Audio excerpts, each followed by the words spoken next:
దేశ రాజధాని ఢిల్లీలోని రావోస్ ఐఏఎస్ స్టడీ సెంటర్లోకి వరద పోటెత్తి ముగ్గురు విద్యార్థులు బలైన ఘటన తీవ్ర కలకలం రేపింది.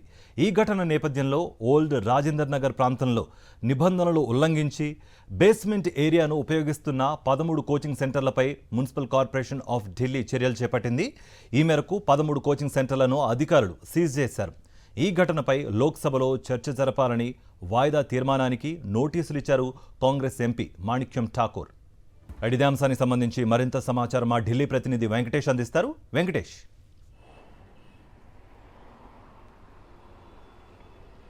రావుస్ సివిల్స్ కోచింగ్ సెంటర్లో జరిగినటువంటి ఘటనపై లోక్సభలో చర్చ జరపాలని కాంగ్రెస్ పార్టీ ఈరోజు వాయిదా తీర్మానం నోటీస్ ఇచ్చింది. ఇంకోవైపు ఈ ఘటనకు సంబంధించి నిబంధనలు ఉల్లంఘించి నడుస్తున్నటువంటి సివిల్స్ కోచింగ్ సెంటర్లపైన కూడా ఢిల్లీ రాష్ట్ర ప్రభుత్వం కొరడా జుల్పించింది. 13 సంస్థలను సీజ్ చేస్తూ ఈరోజు రాష్ట్ర ప్రభుత్వం నిర్ణయం తీసుకుంది.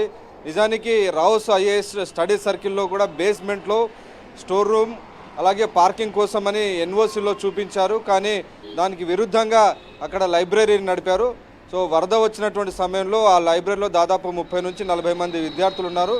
అకస్మాత్తుగా వరద వచ్చింది. ఆ సమయంలో లైబ్రరీకి ఉన్నటువంటి డోర్ కూడా బయోమెట్రిక్తో పనిచేసేది, అది షార్ట్ సర్క్యూట్ కారణంగా లాక్ అయిపోయింది. దాంతో విద్యార్థులు బద్దలు కొట్టి బయటికి వచ్చేందుకు సమయం పట్టింది. ఈలోగా పూర్తిగా బేస్మెంట్ అంతా కూడా 7 అడుగుల మేర నీళ్లు నిలిచిపోవడంతో పూర్తిగా ముగ్గురు విద్యార్థులు జల సమాధి అయిపోయారు.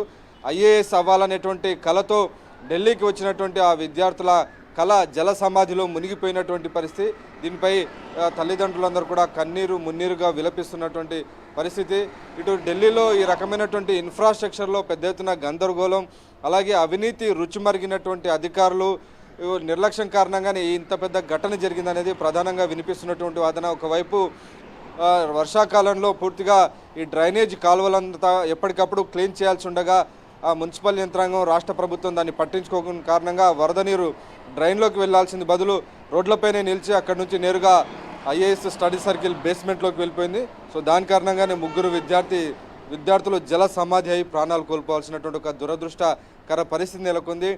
దేశ రాజధానిలో చాలా పెద్ద ఎత్తున ఇలాంటి ప్రమాదాలు జరుగుతూనే ఉన్నాయి. మనం ఒకవైపు అగ్ని ప్రమాద ఘటనలు, ఇంకోవైపు వరదల సమయంలో ఈరోజు జరిగినటువంటి 2 రోజుల కింద జరిగినటువంటి ఘటన, ఇలా వరుసగా దేశ రాజధానిలో ఉన్నటువంటి మౌలిక వసతుల కల్పన, ఢిల్లీ అడ్మినిస్ట్రేషన్ పైన అనేక ప్రశ్నలు తలెత్తుతున్నాయి.